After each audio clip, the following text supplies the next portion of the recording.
tentang alat penggerak. Saya di sini Muhammad Hasan, NRP 22 terus ada Muhammad Kamal Dipari 22 168, juga teman saya Rizky Gamawan 22 194, juga satu lagi Muhammad WJ 2018 26. Jadi yang pertama itu kita harus ketahui bahwasannya apa itu yang namanya alat penggerak. Alat penggerak itu adalah alat berat yang digunakan untuk membantu manusia dalam melakukan pekerjaan pembangunan suatu struktur bangunan. Itu menurut Rahman Hadi 1985.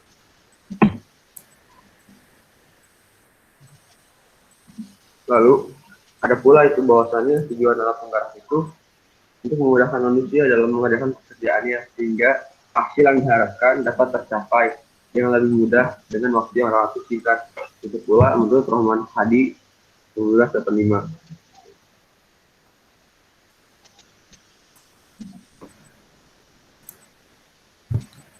Jadi bisa kita tunjukkan ada beberapa fungsi gitu dari alat-alat penggerak ini. Yang pertama itu pastinya tuh untuk alat pengangkut material untuk proyek konstruksi. Kedua, alat pemadatan tanah. Jadi ada beberapa alat yang fungsinya itu sudah untuk pemadatan tanah untuk pekerjaan tanah. Lalu ada alat pemproses material. Lalu yang ketiga ada alat pemindah material, juga alat penggalian tanah, dan juga alat pengolahan lahan. Ini adalah 6 fungsi dari alat penggerak yang bisa kita tentukan. Lalu kita pun perlu ketahui ada yang namanya itu jenis-jenisnya.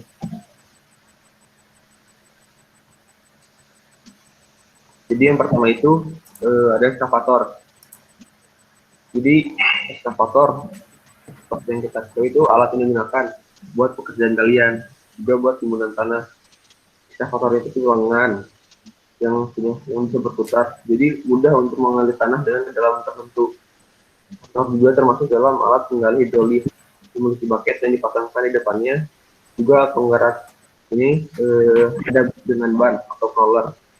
Ekskavator juga beroda ban biasanya tidak digunakan untuk mengalir. Jadi kalau yang kita ketahui gitu, bahasa awamnya mungkin kita sebut beko gitu ya, namun untuk bahasa Sunda ekskavator. Jadi ada beberapa tipe, ada yang roda ban, dan juga ada yang roda rantai. Namun yang kita ketahui biasanya itu yang roda rantai gitu. Yang itu tujuannya itu untuk pengalian tanah dan pembuatan tanah. Juga kalau misalkan ekskavator yang beroda ban itu nggak digunakan untuk pengalian. Juga yang kedua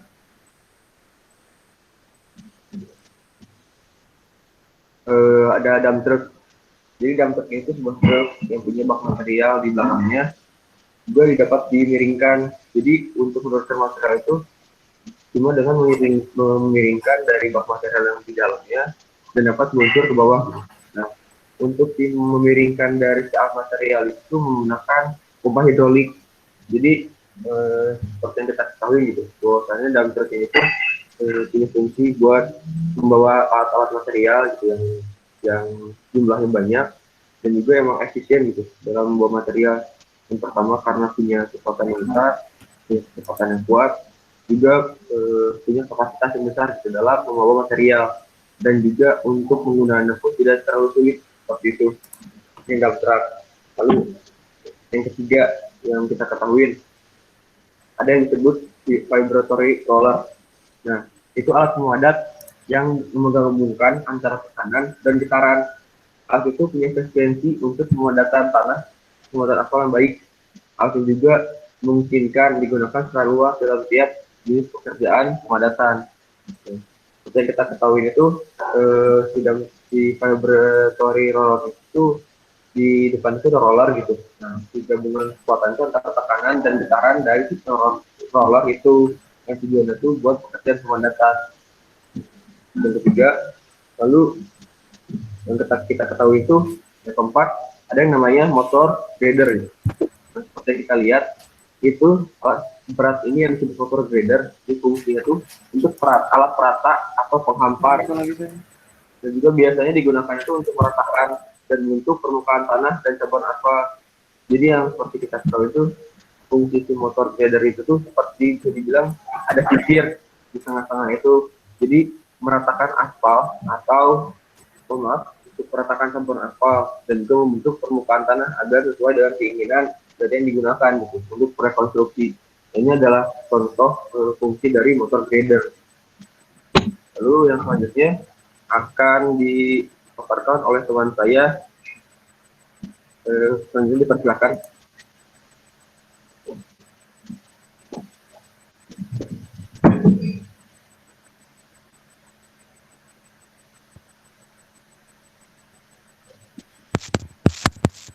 Sore. Ada. Oke, untuk yang selanjutnya ada jenis alat berat itu adalah pneumatic tire roller. Alat terdiri atas roda-roda ban karet yang dipompa pneumatik, maka area pekerjaan juga perlu dibebaskan dari benda-benda tajam yang dapat merusak roda. Susunan dari roda muka dan roda belakang selang-seling sehingga bagian yang tidak tergilas oleh roda bagian muka akan digilas oleh bagian belakangnya. Alat ini digunakan pada penggilasan bahan yang bergranular, juga baik penggilasan hot mix sebagai penggilas antara. Next. Lalu untuk ini ada tandem roller. Nah ini mungkin sudah tidak asing lagi gitu bagi kita semua gitu, karena sering kita jumpai juga. Nah alat ini adalah alat penggilas atau pemadat terdiri atas berpos 2 atau 3. Penggunaan dari penggilas ini umumnya untuk mendapatkan permukaan yang agak lurus. Tandem roller ini memberikan lintasan yang sama pada masing-masing rodanya, beratnya sekitar 4-14 ton. Selanjutnya. Lalu ada aspal finisher. Nah ini fungsinya untuk menghamparkan aspal lahan dari mesin pengolah aspal serta meratakan lapisan. Aspal finisher ini memiliki roda yang berbentuk kelabang atau disebut dengan crawler track dengan heifer yang tidak beralas. Sedangkan di bawah heifer tersebut terdapat pisau yang juga sebagai hopper. Itu mungkin bisa dilihat. Lalu selanjutnya ada bulldozer. Nah ini juga kita sering lihat juga gitu dalam suatu proyek ada bulldozer. Bulldozer ini berfungsi sebagai alat pembersih lapangan, biasanya dengan cara menggusur material agar lapangan siap digunakan untuk proyek. Bulldozer ini memiliki blade di bagian depan, dan itu besi itunya nih yang di depan itu untuk memotong dan menggusur material-material yang dianggap mengganggu dalam pelaksanaan proyek. Seperti itu. Selanjutnya ini adalah Reaper, merupakan traktor dengan fungsi utama sebagai alat bajak. Reaper memiliki batang baja berujung lancip atau blade yang dipasang di bagian belakang bulldozer untuk memecahkan atau membajak lapisan batuan atau material yang keras. Dimana kalau misalnya itu ketika proyek ingin membersihkan lahan, terdapat ada batuan yang keras sehingga menggunakan Reaper. Lalu ada scaper. Scaper merupakan sejenis traktor dengan blade berada di tengah dan memiliki bucket atau wadah untuk menampung material yang dipindahkan dengan kapasitas tertentu. Scaper berfungsi untuk mengelupas material tanah dan material tersebut kemudian dimasukkan dalam bucket atau wadah di dalam scaper tersebut secara tertutup, atau bisa dikatakan sebagai alat berat roda ban atau tire yang bisa dipakai memuat atau mengangkut dan membuang secara individu tanpa bantuan pendorong. Ya. Ada loader. Nah, loader ini mirip-mirip begitu bentuknya dengan bulldozer, tapi memiliki bentuk yang memiliki dengan bentuk dengan bulldozer. Namun, bucket loader dapat diangkat dengan ketinggian tertentu dan digunakan sebagai alat pemuat. Loader dapat digunakan untuk material tanah yang telah terurai atau tidak keras. Kalau ini juga sering kita lihat juga gitu di proyek gedung, terutama mobile crane. Mobile crane sejenis ekskavator yang digunakan untuk mengangkat material bangunan seperti halnya besi tulangan, batu bata, dan material-material bangunan lainnya. Biasanya itu untuk untuk mengangkut untuk mengangkut barang ke ketinggian tertentu. Ini tandem roller adalah penggas roda 3 depan, 1 dan diikuti 2 belakang di bagian belakang. Three wheel roller ini sering disebut juga macadam roller karena jenis ini sering digunakan dalam usaha-usaha memadatan material berbutir kasar.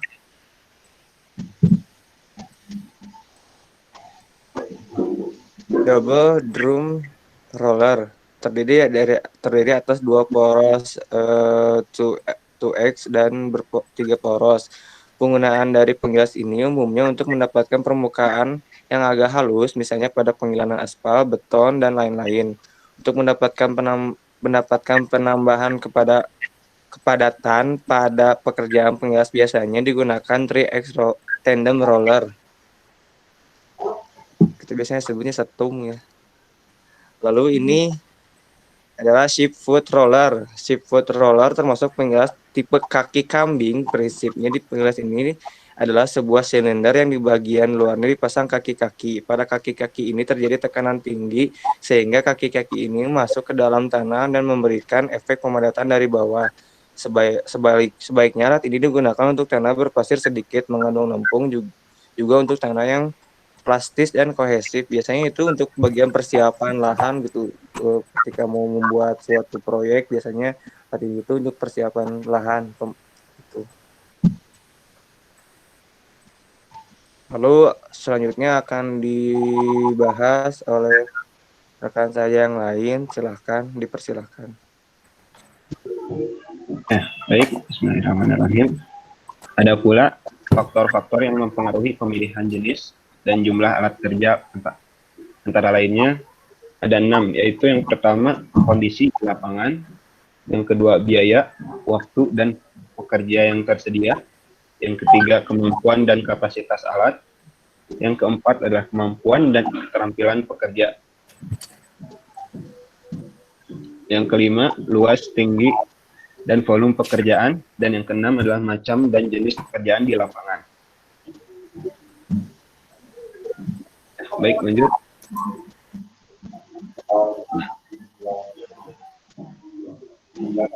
Ada faktor kondisi peralatan, yaitu produksi suatu peralatan sangat dipengaruhi oleh kondisi fisik dari alat tersebut. Hal ini terjadi akibat penurunan kondisi mesin akibat dari adanya keausan komponen mesin. Semakin tinggi jumlah jam operasional, maka potensi terjadinya kerusakan komponen-komponen mesin itu lebih tinggi. Kondisi peralatan layak operasi ditinjau dari aspek ekonomi, yakni sebagai berikut. Ada nilai K 100% sebagai kondisi umum, K sama dengan 60% sebagai kondisi minimum. Pada pengoperasian normal 2000 jam per tahun, maka penurunan kondisi peralatan per jam secara garis lurus, yakni delta K sama dengan 100 dikurangi 600 per UE. UE itu adalah umur ekonomis alat dalam jam. Satuannya adalah persen jam. Jadi kondisi peralatan saat penilaian sesuai dengan jam operasi yang sudah dicapai itu adalah K sama dengan 100 dikurang delta K dikali T. Tadi delta K-nya diganti dengan yang 100 per 60, 100 min 60 per UE. Ada klasifikasi kondisi peralatan, yaitu ada 4. Klasifikasi pada saat keadaan prima dengan nilai kondisi 100 sampai 90. Baik 90 sampai 80. Cukup 80 sampai 70. Dan sedang 70 sampai 60.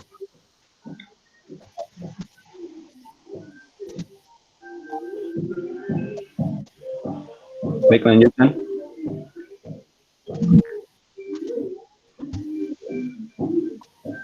Ada faktor kondisi medan, yaitu kemampuan alat untuk memproduksi secara optimal akan sangat dipengaruhi oleh kondisi medan di lapangan.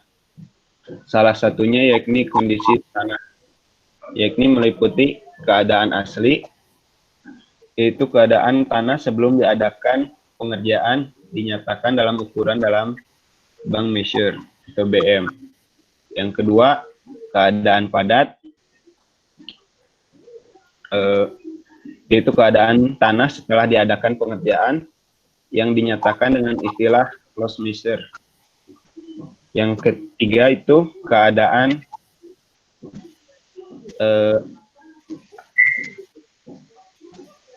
yang kedua itu tadi keadaan lepas. Yang ketiga yaitu keadaan padat. Keadaan tanah setelah ditimbun kembali dan dipadatkan, di mana volume tanah setelah dipadatkan mungkin lebih besar atau sebaliknya lebih kecil dari volume keadaan bank measure. Hal ini sangat dipengaruhi oleh usaha dalam pemadatan tersebut.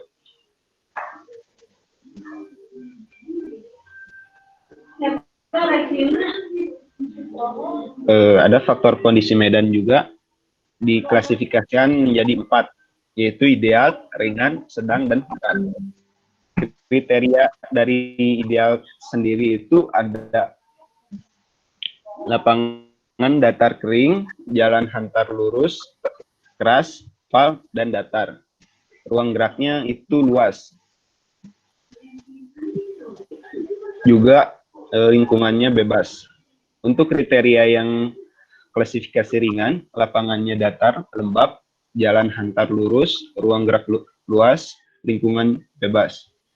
Kriteria dari klasifikasi sedang itu lapangan kering bergelombang, jalan hantar tidak lurus, bergelombang, ruang gerak lurus, lingkungan bebas. Dan yang terakhir kriteria klasifikasi berat. Lapangannya bergelombang dan becek biasanya. Jalan hantar berbelok-belok tajam, ruang gerak sempit, dan lingkungan terbatas. Nah, di sini juga ada faktor alat dan medan yakni sebagai berikut. Jika kondisi medan ideal itu keadaan kondisi alatnya yang prima itu 0,95, yang baik 0,9, yang cukup 0,8, dan yang sedang 0,8. Untuk yang kondisi medan ringan, kondisi alatnya yang prima itu 0,9, yang baik 0,852, yang cukup 0,805, yang sedang 0,757. Untuk kondisi medan yang sedang, kondisi alat yang primanya itu 0,85, yang baik 0,805, yang cukup 0,706, yang sedang 0,715. Yang terakhir, kondisi medan keadaan berat, kondisi alatnya itu pada saat keadaan prima 0,8, keadaan baik 0,715, yang cukup 715, maaf, yang cukup juga 0,715, yang sedang 0,673.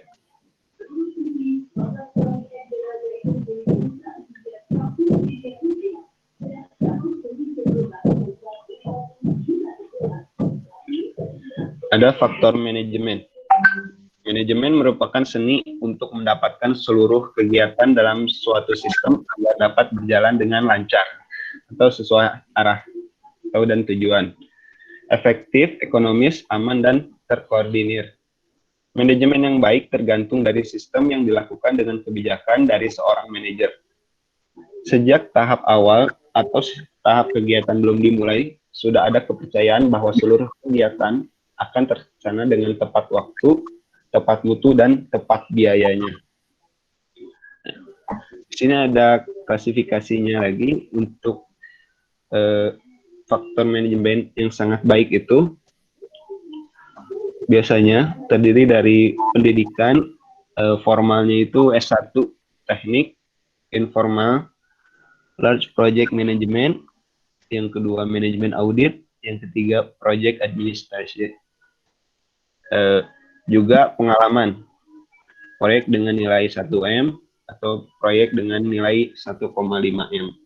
Nilai faktornya 0,95%.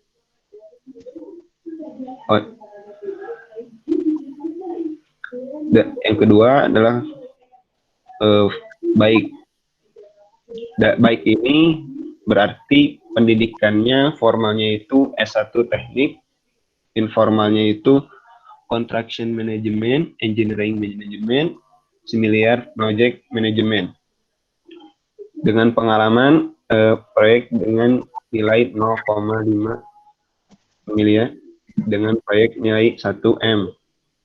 Yang terakhir adalah cukup dengan pendidikan formal S1 teknik informal project management, seminar project management, dan pengalaman proyek dengan nilai 0,25 sampai 0,5 M dengan nilai faktor 0,85.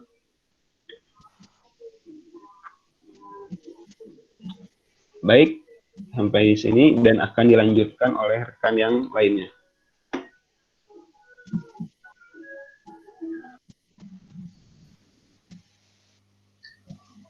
Oke, selanjutnya ada faktor dari analisis peratannya sendiri. Yang pertama itu ada tahanan gelinding. Nah, tahanan gelinding itu adalah tahanan yang dialami kendaraan ketika melalui suatu jalan atau permukaan. Nah, apabila si suatu jalan itu, misalnya ada satu kasus itu, tidak diketahui nilai CRR-nya, maka tahanan gelinding atau rotation resistance itu bisa dihitung dengan rumus CRR dikali berat kendaraan beroda dengan satuan kilogram per ton, atau yang biasanya di soal itu adalah persentase. Nah, tapi apabila di suatu soal itu CRR-nya itu diketahui, maka rumus CRR-nya itu beda lagi. Di situ kan keterangannya bisa digunakan dari tabel, tapi apabila di soalnya itu nilai CRR-nya itu diketahui, maka ada rumusnya sendiri untuk CRR-nya. Nah, misalnya apabila CRR-nya itu ada di soal itu, misalnya gini, sebuah dump truck beroperasi mengangkut tanah pada suatu lokasi penggalian tanah. Dari jalan yang dilewatinya terlihat bekas roda dengan penetrasi sedalam 6 cm. Nah, penetrasi sedalam 6 cm ini adalah si CRR-nya sendiri gitu. Si CRR-nya sendiri atau si koefisien gelindingnya, sehingga rumusnya itu akan berbeda lagi. Dengan rumus CRR-nya itu adalah 20 kg per ton ditambah 0,6% dikalikan sama penetrasi yang ada gitu. Itu untuk tahanan gelinding. Oke, selanjutnya, nah itu tabelnya ya. Kalau misal apabila di soal tidak diketahui nilai CRR-nya sendiri, ya. Nah, selanjutnya ada koefisien traksi.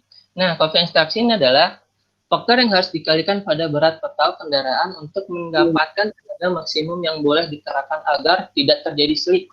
Gitu.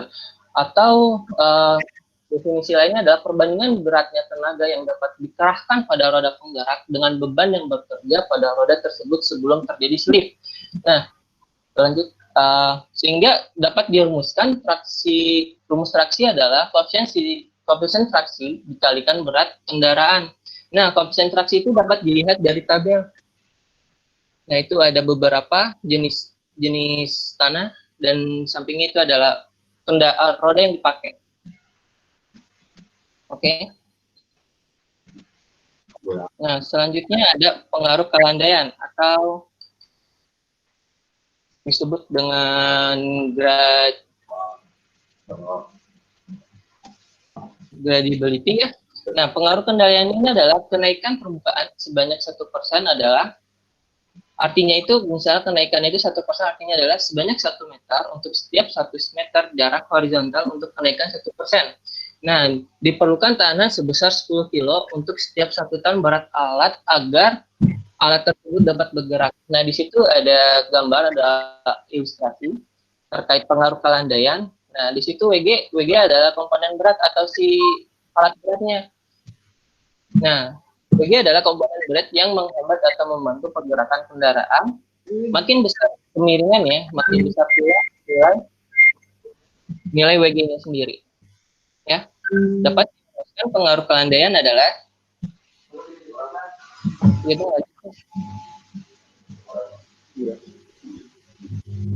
dilanjut. Nah, maka dapat dirumuskan pengaruh kelandaian atau gradability-nya adalah 10 kilo dikalikan 1% dikalikan berat kendaraan dalam satuan ton. Nah, selanjutnya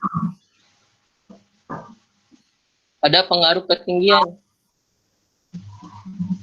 Nah, pengaruh ketinggian itu makin tinggi satu tempat, maka akan berpengaruh terhadap kepadatan lapisan oksigen, di mana hal ini akan berdampak langsung terhadap kinerja mesin alat berat. Nah, sehingga dapat dirumuskan untuk pengaruh ketinggian ini adalah 3% dikalikan tenaga mesin horsepower dikalikan 3000 dikurangi 750 per 100. Itu setelah dilakukan pengamatan dapat begitu rumusnya. Oke, lanjut.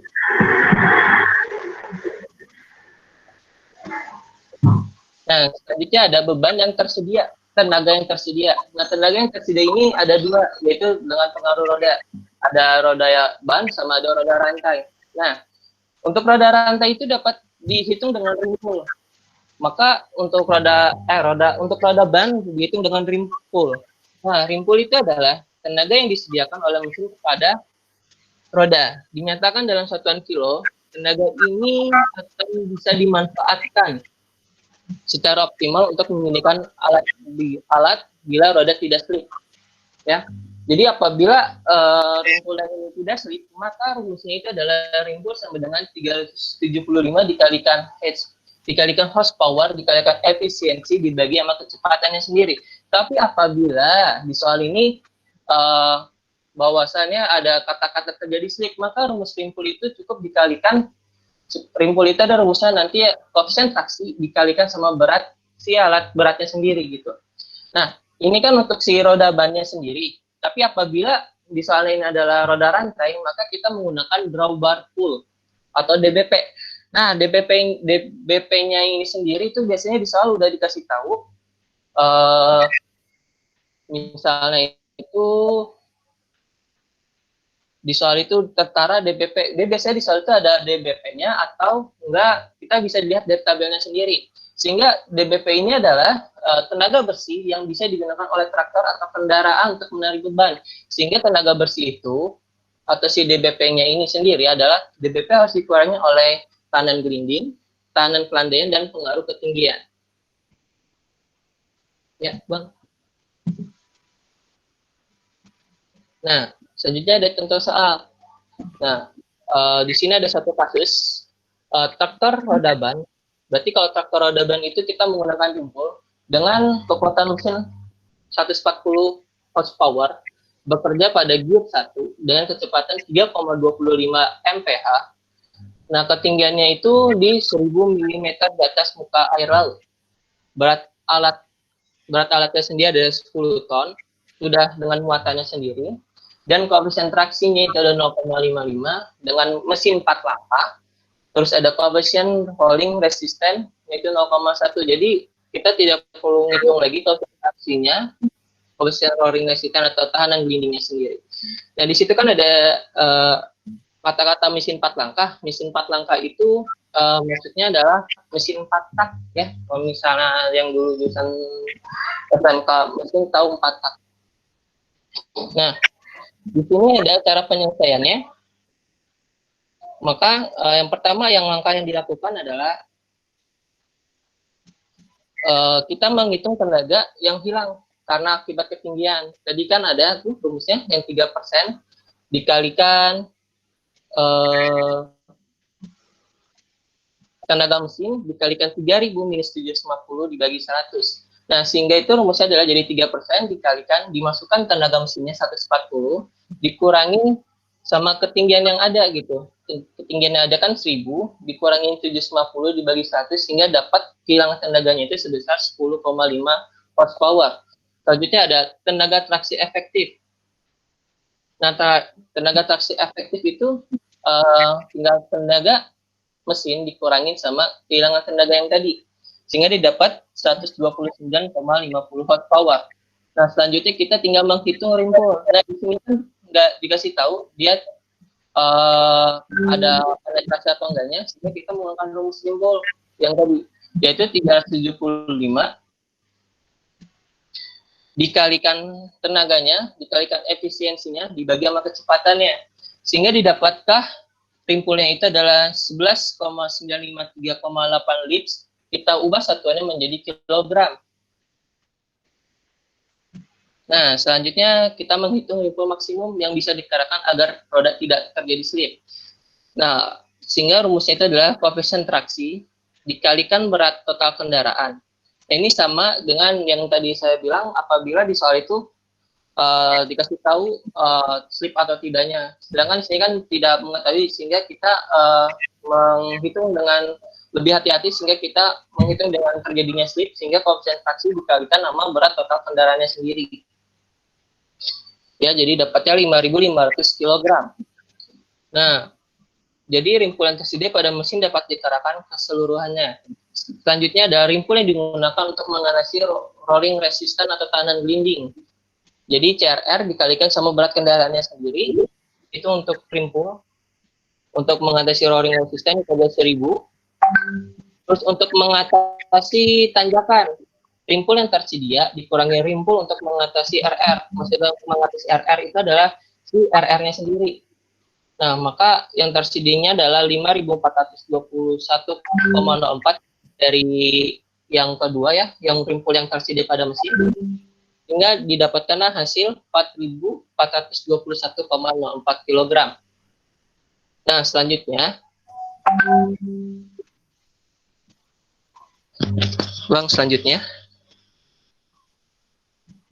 Nah, selanjutnya untuk tanjakan atau gradability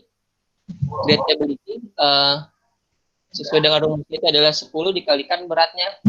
Dia dapat 10 dikalikan dengan beratnya sendiri itu ada 10 ton, maka didapatlah 100 kg.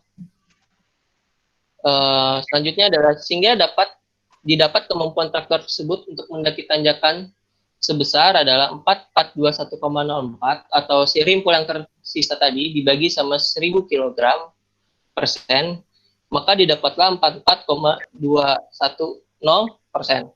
Sehingga dapat disimpulkan traktor di atas bila bekerja pada ketinggian 1000 meter di atas muka air laut akan mempunyai kemampuan untuk mendaki tanjakan sebesar 44,21%.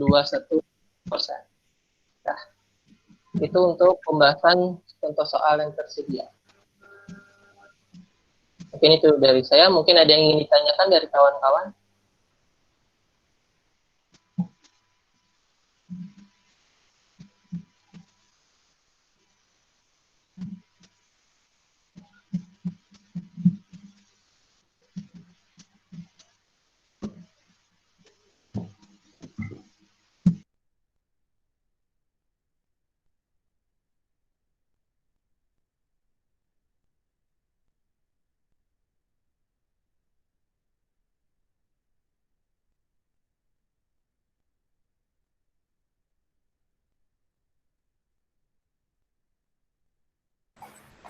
Oke, mungkin dibuka sesi tanya jawab. Silahkan buat teman-temannya kalau mau tanya-tanya.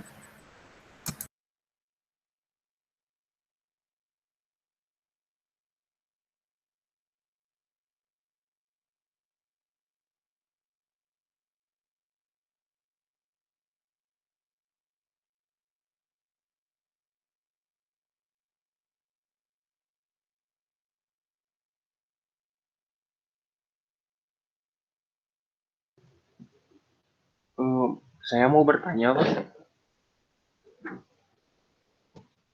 Itu yang apa sih? Boleh lihat yang soal tadi? Tunggu ya, bentar dilihatin dulu.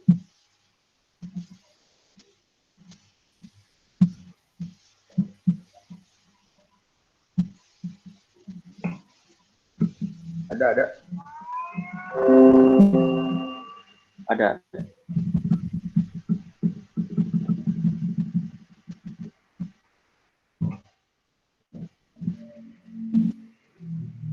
Yang ini atau yang sebelumnya? Yang sebelumnya.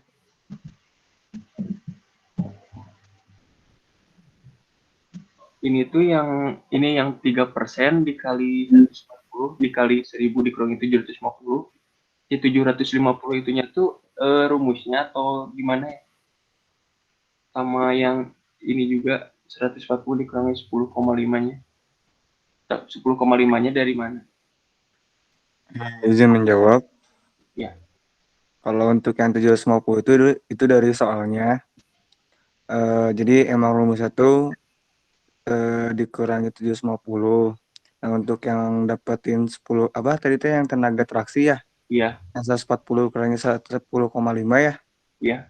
Nah, itu tuh 10,5 tadi 10,5 itu dihasilkan oleh poin pertama yaitu kehilangan tenaga karena ketinggian. Itu sih. Terima Iya, kasih. iya. Makasih Dat.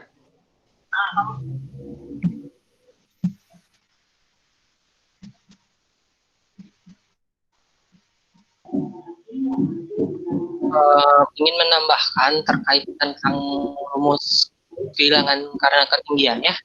Tadi kan di slide juga disebutkan bahwa rumusnya adalah 3% dikalikan tenaga mesin HP dikalikan tertulis di slide-nya itu kan 3.000 minus 750 dibagi 100. Nah, ini tuh berdasarkan penelitiannya. Sehingga di sini disimpulkan jadi di sini tuh disimpulkan bahwa sebelum di atas 750 meter di atas permukaan air laut, tenaga atau torsi mesin masih belum berkurang. Nah, pengaruh ketinggian tersebut dapat dinyatakan dengan rumus tersebut. Jadi itu pada penelitian sebelumnya itu dia tuh meneliti itu 750 meter di atas permukaan air laut dengan ketinggiannya 3.000 gitu.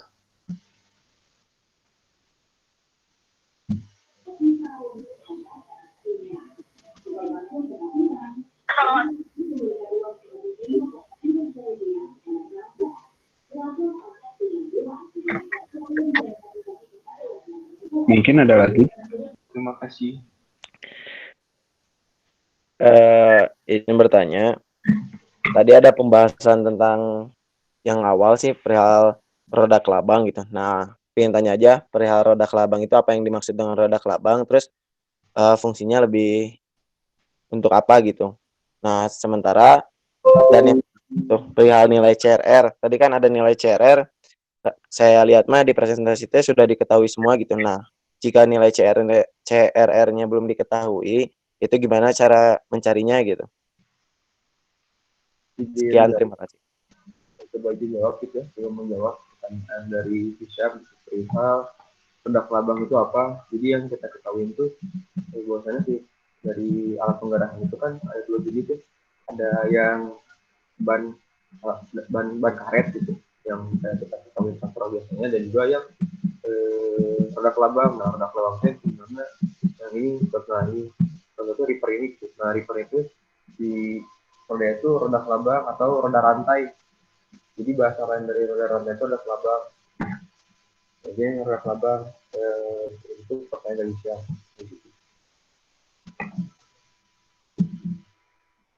Itu berdasar pun roda kelabang.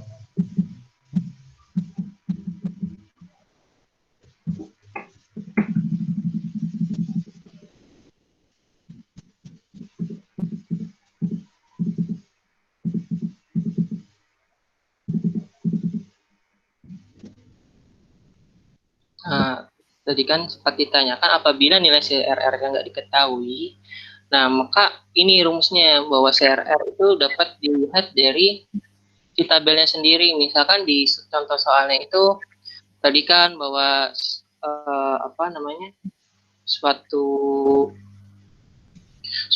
traktor roda ban, berarti kan kalau roda ban kan roda karet ya. Nah nanti tuh ada embel-embel si jenis tanahnya, misalkan menggunakan di tanah keras, maka kita lihat itu CRR-nya tanah keras roda karet 0,004. Nah, seperti itu. Tapi apabila diketahui kan gitu kan langsung diketahui nilai CRR-nya 0,01, tapi apabila di soalnya itu cuma ada kata penetrasi dengan penetrasi 4 cm gitu, nah itu ada rumusnya sendiri untuk CRR-nya sendiri yaitu 20 kilo 20 kilo per ton ditambah 0,6% dikalikan sama penetrasinya sendiri. Nah, begitu. Slide yang tadi rumus itu yang 20 kilo biar sambil dilihat slide-nya. Nah, yang tentang itu yang CRR yang itu belum lupa gitu ya, lupa ditaruh kan. Ini mungkin ada di aku, mungkin bisa di share sebentar.